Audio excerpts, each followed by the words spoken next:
Абдулла бин Масуд радиаллаху анху пайгамбарыбыз саллаллаху алейхи вассаламдан риваят кылат.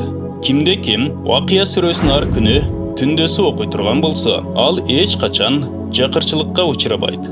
Абдулла бин Масуд радиаллаху анху кыздарын ар күнү түндөсү ушул сүрөнү окуганга буйрчу. Вакия сүрөсүнүн фазилеттери да көптөгөн хадистерде келген. Бир риваятта айтылат: кимде ким Хадид, Вакия, Ар-Рахман сүрөлөрүн окуса, ал Жаннатул Фирдаустун жашоочусу деп эсептелет.